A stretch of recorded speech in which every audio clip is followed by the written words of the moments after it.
Okay, hello everyone, and welcome to week two of office hours for Introduction to Agent-Based Modeling, summer of 2017. Oh, sorry, my speaker was on in the background. I got a couple things to cover this week. First of all, hopefully you're all into the materials and getting right through. Some people have asked me for links to where the materials actually are.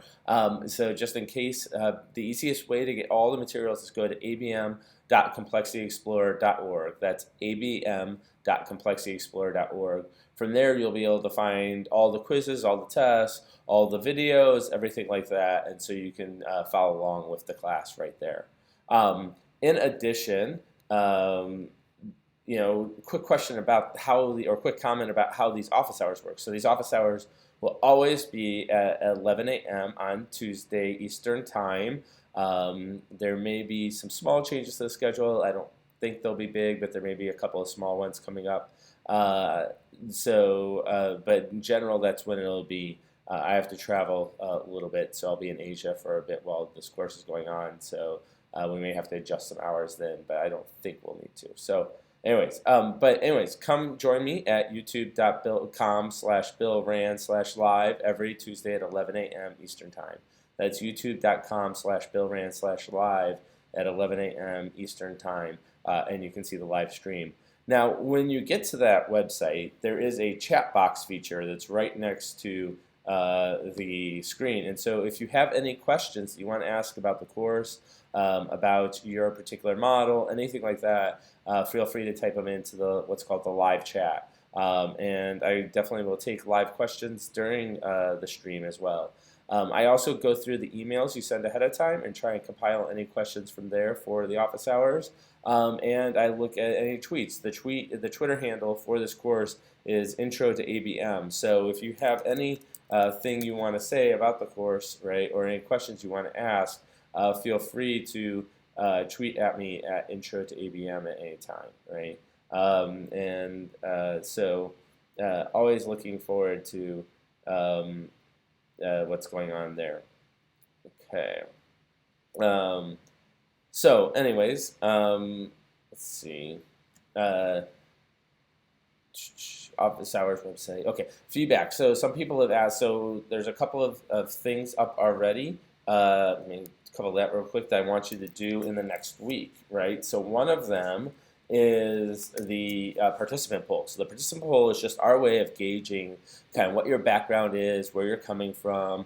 Are you a programmer? Are you a modeler? What your subject matter expertise is, things like that. And so that kind of helps us understand a little bit more. This is different than Complexity Explorer's poll. So Complexity Explorer does its own survey that's more aimed at trying to find out how you got to Complexity Explorer. This one's specific to the course. So you'll see that in the course materials as you're going through.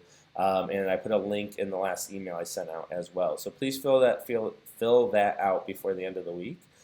Just so that Anna Maria, who's the TA, and I have some idea of kind of what your background is and where you're coming from, right? The other thing that you'll see towards the end of this unit, and remember, Unit 1 covers 2 weeks, as I mentioned in the first week of classes, and towards the end of you'll see the model questionnaire, which I also put a link to. Now, the way I recommend you do that is there's a text file that I have up on abm.complexityexplorer.org that has the questions that are in that model questionnaire. I would suggest you download those questions, fill out that form, and then paste your answers into the Google Doc. That way you'll automatically get a copy of the Google Doc as well, right? So that you'll have it around.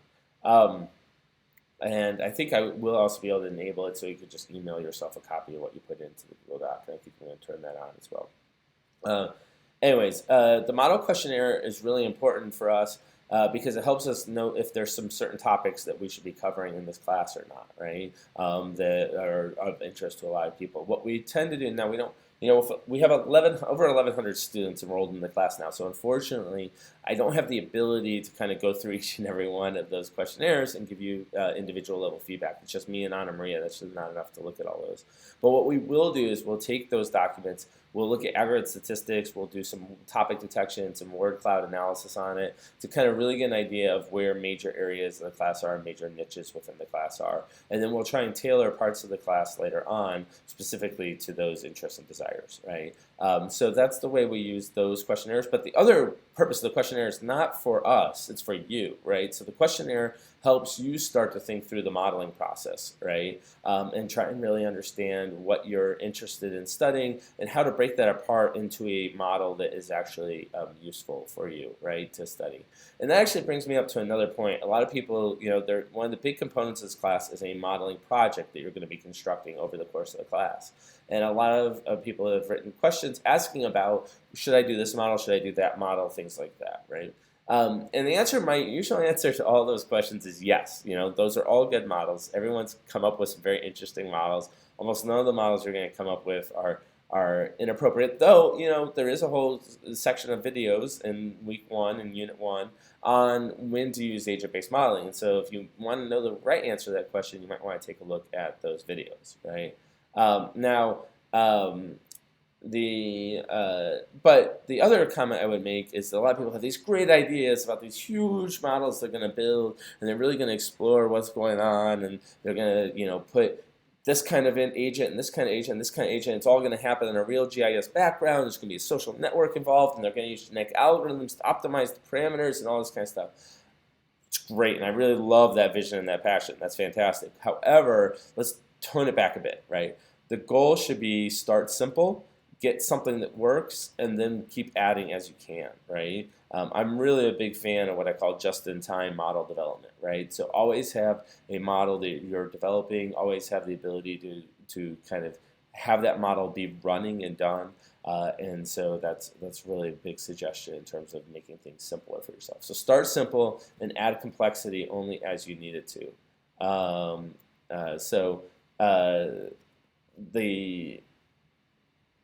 Okay, yeah. So, and if you have some questions about where to explore for the modeling, right? If you're trying to find example models, and I highly recommend that. Like, look through the models library for example models. So NetLogo has hundreds of models already built into it.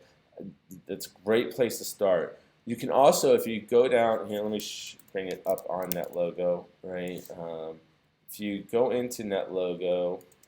And I'll show you guys this in a second. If you go into NetLogo, there's also the possibility of looking at what's called the community models. Just pulling it up. Okay, let me make sure I've got this. Add window capture. Create new. Okay, so here is the NetLogo models library that you're used to seeing, right? Yeah, okay, good. Right over the top of my head, right? And so this is a great place to kind of look to see what's going on, right, with the different models. And you can open up any of these windows and kind of open up any of these topics and kind of explore the different models and then just double click on it to load them. You can also search for models. So say, for instance, you want to do something that's related to markets, right? You can type in market, and you'll get all the ones that are kind of related to market or mention market as well, including the simple available marketing model, which is actually something we're going to develop along in this class. Well, that's a variant of it at least, right?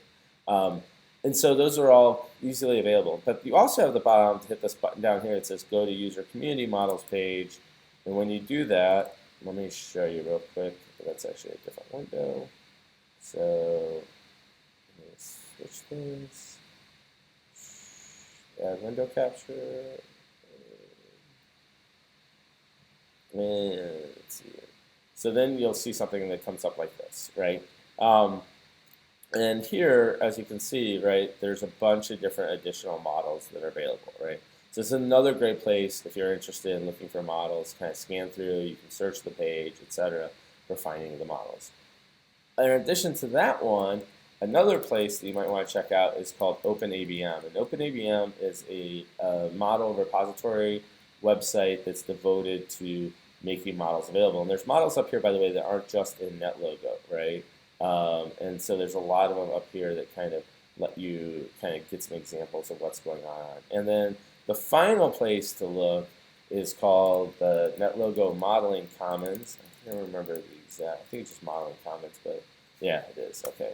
So the NetLogo Modeling Commons, and this is actually specific to NetLogo, right, that has a bunch of different modeling models as well that are available. So you can click on any of these, you can bring up the model, you can get the code for the model, you can try and run a NetLogo web, which we'll talk about later on in the course, but it doesn't always work. It depends upon what advantage, what features the model's using. But this is yet another place where you can get some model sample ideas. So hopefully that gives you some ideas of places to look for example models. Okay, just move that one. Now I'm back. Okay. So hopefully that gives you some ideas of places to look. I highly recommend taking a look at the different modeling example libraries and try and figure out which one, if any of them really appeal to you, or if any of them have some example models that you could build off. It's always easier to build from another sample model than it is to build your own completely from scratch. And we'll talk a lot about that when we talk about extending models in a couple of units. So people say that every now and then the live stream is fading out. My internet connection here at the office is pretty good, so hopefully that won't be too much of a problem. If I'm traveling, that'll be a huge problem. It often is, but hopefully it will. Sometimes it just has to buffer the stream. So if it freezes, it's usually just buffering, and you'll see it again shortly. Looks like, at least for me, it's working pretty steadily right now. And I actually have some stats here on like drop frames. I'm not seeing much going on, so hopefully it should work okay. I also had a question about NetLogo 3D. So when you download NetLogo, you'll actually get two software packages, NetLogo and NetLogo 3D. We're going to be using primarily NetLogo throughout the class, the original version. However, I will have a brief discussion about NetLogo 3D later on in the class so that we can take a look at that. Basically, the big difference is, as you might expect, regular NetLogo has a two-dimensional grid. NetLogo 3D operates in a three-dimensional grid. I saw some people have been adding to the references and supplementary materials section of the discussion forums already. That's fantastic. That's great. There were some questions about what articles you could link to or not link to. As long as it's not an illegal copy of the article, that's fine. Usually if it's posted on the author's own website, it's completely legal, so feel free to link to any along those lines, right? I also, that kind of brings me up generally to this question of posting to the forum. I highly encourage, the forums are an extremely valuable resource, but they're only going to be valuable if we all participate in them. I log into them every day, try and check to see what's going on, try and, if there's a comment or question, I'll try and answer it. So if you have any questions, please post them to the forum. Please engage with the other users on the forum. I find the forums to be one of the most vibrant parts of this course, so hopefully it will continue to be so. Finally, the last set of questions I've had this week have dealt with course absences and people worried about missing parts of the course. Essentially, the course can kind of be done asymmetrically, right? You can kind of come in and out of the course as you need to, except for two assignments, right? There's going to be an assignment early on where you describe the model that you're planning to build, and you'll have to submit that, and that will be peer reviewed by other members of the class, and there will be a 2-week time frame during which that has to be turned in, and a 2-week time frame during which it has to be graded, right? And then at the end of the course, you'll be turning in your final model, and there will be a 2-week time period during which that model has to be turned in, and a 2-week time period during which the model has to be graded, peer reviewed. So this are the only times when we have to be a little synchronous. I deliberately try and set the windows up pretty big, 2 weeks. So if people are absent for a day or two or even a week, it shouldn't be too much of a problem. Other than that, your primary goal is to try and get all the tests done by the time the course ends, which will be toward the end of August. So yeah, that's the basic idea behind the way that this course runs. If you have any questions about absences or anything, please let me know. Okay. So I think that's about it to wrap up as we're discussing. If there's any questions in the stream or on mail or anything, let me know if there's any questions about what's going on. You can either type them right into the live chat or you can take a look at what else is going on, okay? Yeah. Okay. So, let's see. Okay, just checking the Twitter feeds. There's some discussion going on there. Okay.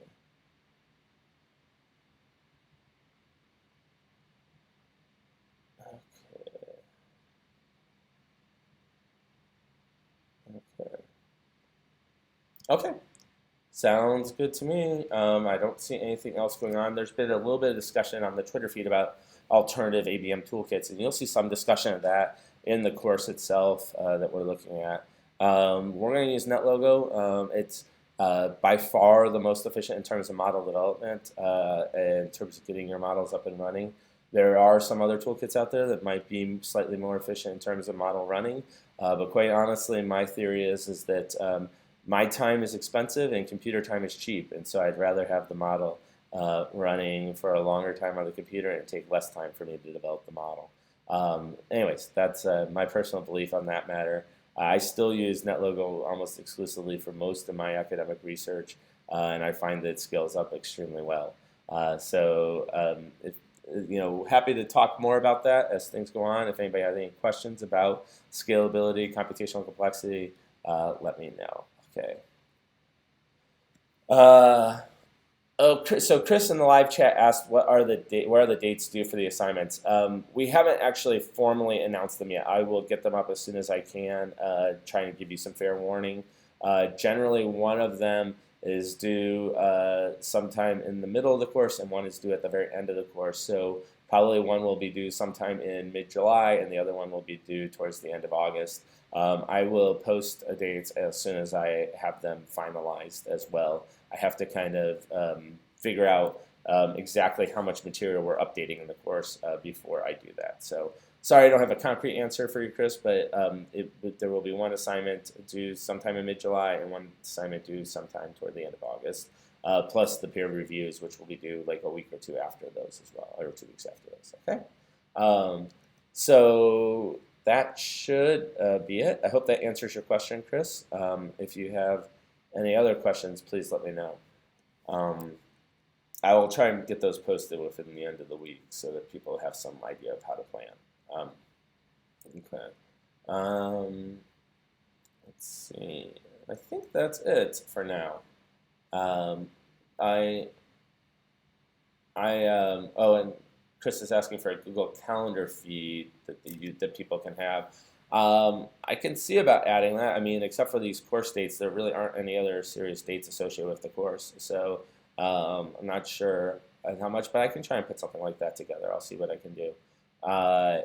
It's a little interesting because Intro to ABM actually isn't a Google account. It's actually run by another service. So, but I can see about what we can do along those lines.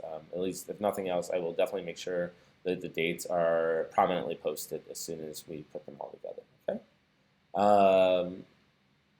Cool. Okay. So I think that's it for this week. So the big goals again for this week are to finish up Unit 1, fill out the participant poll, fill out the questionnaire, right? And kind of get that back to us. And I will start working on trying to put together And what I often do with those two items, by the way, is I take them, I have Anna Maria kind of run some analysis on them, and then I present the results back to you so that you have some idea of what we're getting out of those different results. Hopefully that'll be helpful. And kind of seeing who else is in the class and seeing what your classmates are doing as well as seeing what you're doing. And anyway, so get those done. Participant poll, questionnaire, finish through week one, right? Sorry, unit one, which is divided up over the first 2 weeks. And then starting on Monday, sometime on Monday next week, just under a week from today, you will see Unit 2 get posted. And from then on, except for one other unit, most of them will be matched up a unit per week. There is one unit 4, I believe it is, that will take 2 weeks as well to cover. So other than that, we'll be moving right along. Okay, that's it for today. Good luck, everyone. And if you have any questions, please let me know.